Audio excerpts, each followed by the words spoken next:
کہ نکاح کے اندر میاں بیوی دونوں شریک ہیں، ایجاب و قبول دونوں کی طرف سے ہوا تھا اور دونوں برابر کے حقوق میں ایک بندھن کو باندھنے میں جب وہ شریک رہے، لیکن شریعت نے طلاق کا حق مرد کو دیا ہے، عورت کو نہیں دیا، جبکہ نکاح میں تو دونوں شریک ہیں۔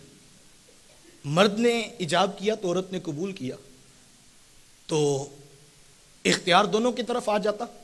شریعت نے مرد کو طلاق کا اختیار دیا، عورت کو طلاق کا اختیار نہیں دیا۔ کیوں؟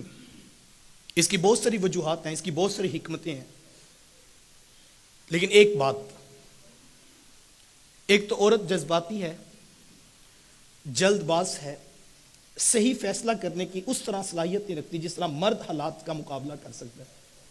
تو عورت کو یہ اختیار نہیں دیا، مرد کو اختیار کیوں دیا؟ اس لیے کہ مرد ڈیسیژن میکر ہے، وہ الرجال قوامون علی النساء کا ٹائٹل رکھتا ہے، اس کو حاکم اسی لیے بنایا کہ اس کو اختیار بھی ساتھ میں دیا ہے۔ اور اگر میں یہ بات کہوں تو یہ مبالغہ نہ ہوگا کہ شریعت نے، دین نے مرد کو اختیار دیتے ہوئے مرد کی شخصیت پر اعتماد کیا ہے۔ اسے طلاق کا حق اس لیے نہیں دیا کہ وہ چوتھے دن کاغذ پکڑا کر کسی کی بیٹی کو فارغ کر دے، بلکہ اس کو اختیار اس لیے دیا کہ تو مرد ہے تو گھر کو چلا کر دکھا، تو مرد ہے تو تجھے اختیار دیا، تو گھر کو چلا کر رکھ، تیرے ہاتھ میں یہ باغ ڈور پکڑائی ہے۔ اور اگر مرد یہ صلاحیت نہیں رکھتا تو شاید پھر مرد جو وہ اختیار شریعت نے دیا تھا اس کا اعتماد اس نے کھو دیا۔ مرد کی تربیت میں یہ چیز رکھی جانی چاہیے کہ اس کو پتا ہو کتنا بڑا اعتماد ہے جو اللہ اور اس کے رسول کی شریعت نے میرے اوپر کیا، اور اس کو طلاق کا اختیار اس لیے دیا گیا کہ وہ گھر کو جوڑنے کا مزاج پیدا کرے، وہ ہر چیز کو، حالات کو برداشت کر کے بھی گھر کے جوڑنے کا جب وہ عملاً اقدامات کا راہ جو ہے وہ رستہ اختیار کرے گا تو اس سے گھر جڑے گا۔ اب وہ کون سی چیز ہے جو مرد کو گھر جوڑنے میں اس کی بہترین تربیت کی ضامن ہے؟ تو میں یہ آپ سے کہوں گا کہ جو اختیار شریعت نے دیا ہے، جب اختیار دیا جاتا ہے تو اس وقت فیصلے کا اختیار اس شخص کے پاس ہوتا ہے جو اچھا ڈیسیژن میکر ہے۔ جو فیصلہ کرنا ہی نہیں جانتا وہ اختیار کا غلط استعمال کرے گا۔ اگر طلاق کی ریشو بڑھ رہی ہے تو اس کی وجہ یہ ہے کہ جس کے پاس اختیار ہے وہ اس تربیتی مراحل سے گزرا ہی نہیں ہے جو اختیار اس کو دے دیا گیا۔ کاش ہم اپنی اولادوں کو نکاح کے بندھن میں باندھنے سے پہلے یہ والی چیز، یہ ایبلٹی، یہ خوبی ان کے اندر پیدا کر دیتے کہ وہ اچھے ڈیسیژن کی طرف آنے کا اور اچھے فیصلہ کرنے کی صلاحیت رکھتا ہو۔ اور صرف ایک خوبی آپ اپنی اولاد میں پیدا کر دیں کہ وہ ایک اچھا ڈیسیژن میکر بن جائے، وہ ایک اچھا فیصلہ کرنے کا اختیار جب اس کی خوبی بن جائے، تو یہ بہت بڑی چیز ہے جو آپ نے اپنی اولاد کو دے دی۔ اور اگر آپ نے اپنی اولاد کو یہ فیصلہ کرنے کی صلاحیت نہیں دی تو ایک ایسا ہی ہے جیسے آپ نے ایک کھلاڑی کو بغیر ٹریننگ کے میدان میں کھڑا کر دیا ہے اور اختیار اس کو دے دیا ہے۔ جب اختیار ہے، ٹریننگ نہیں ہے، تربیت نہیں ہے، تو نتائج بہت جو ہے وہ نقصان دہ ہوں گے۔ خدارہ اپنی اولادوں کو فیصلہ کرنے کی صلاحیت دیجیے۔ یہاں میں ماں باپ کو خاص طور پہ کہنا چاہوں گا۔ اب آپ پوچھیں گے فیصلہ کرنے کی اچھی صلاحیت کیسے ڈیولپ ہوگی؟ تو اس کا سادہ سا اصول یہ ہے کہ بچپن سے اپنی اولاد کو چھوٹے چھوٹے فیصلوں کا اختیار دیا کرو۔ ہمارے ہاں بعض اوقات ایسا ہوتا ہے کہ ماں باپ اس کو تربیت سمجھتے ہیں، اس کو اطاعت و فرما برداری سمجھتے ہیں کہ بیٹا ہماری ہر بات میں ہاں ملا دیا کرے، اور ہم جو کہیں بیٹا اسی بات کو قبول کر لیں۔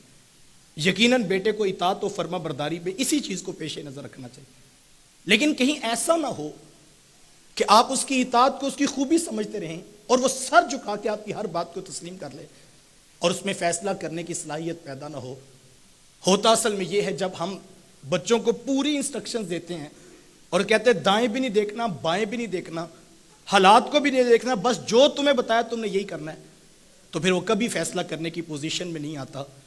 جب حالات کی سختیوں میں انسان کو کھڑا کیا جاتا ہے اور پھر اسے کہا جاتا ہے تم خود فیصلہ کرو، جو حالات ہیں اس کے مطابق تم فیصلہ کرو، تو یہ یاد رکھیے گا برے فیصلوں کے بعد ہی انسان اچھا فیصلہ کرنے کی طرف آتا ہے۔ اور اگر آپ نے یہ تجربہ اس کو دیا ہی نہیں ہے اور ساری زندگی وہ ماں باپ کی دی ہوئی انسٹرکشنز پر ہی چلتا رہا اور پھر وہ اتنے بڑے اہم فیصلے کے اوپر بھی ماں باپ کی طرف ہی دیکھ رہا ہوتا ہے اور جو اس کو بتایا جاتا ہے اس کے مطابق ہی کر رہا ہوتا ہے، مومن کو ڈیسیژن میکر ہونا چاہیے اور مومن کو فیصلہ کرنے کے لیے اس کی تربیت کی گئی ہے باقاعدہ طور۔ اس کو حالات کا ادراک ہونا چاہیے، اس کی بصیرت یہ دیکھے کہ مسائل کیا ہے، معاملات کیا ہے، میں کس جگہ پہ کھڑا ہوں، ماحول کیا بتا رہا ہے. اور جو اچھا فیصلہ کرنے کی صلاحیت رکھتا ہے وہ کبھی کسی دوسرے کی جو ہے وہ تکلیف کا سبب نہیں بنے گا. اور اللہ کے رسول صلی اللہ علیہ وسلم کی شریعت نے باقاعدہ طور پر، میرے حضور اسلام نے مومن کو ایسے احکامات سے نوازا ہے کہ اس کی یہ ایبلٹی ڈیولپ ہوتی ہے. دیکھیں کتنا خوبصورت فرمانے علی شان ہے. خود فرمایا اتقوا فراست المومن فإنہ ینظر بنور اللہ. فرمایا مومن کی فراست قلبی سے ڈرو، اس لیے کہ وہ اللہ کے دیے ہوئے نور سے دیکھتا ہے. یہ مومن کا وصف بیان کیا گیا. اور دوسری طرف کیا فرمایا؟ فرمایا مومن کبھی بھی ایک سوراخ سے 2 بار نہیں ڈسا جاتا. جب چھوٹے چھوٹے تجربات وہ کرے گا، زندگی میں اس کو نقصان ہوگا، وہ فیصلہ کرے گا اور پھر وہ نشان لگائے گا یہ رستہ بند ہے، یہ نقصان دہ ہے. تو کرتے کرتے اس کی وہ صلاحیت ڈیولپ ہو رہی ہے، اس کو زندگی کے تجربات سے گزارا جا رہا ہے، اس کا ایک نظریہ بلڈ اپ ہو رہا ہے اور اس کو وہ اختیار جو ملتا ہے اس کے وہ فیصلوں پر، نتائج پہ غور کرتا ہے.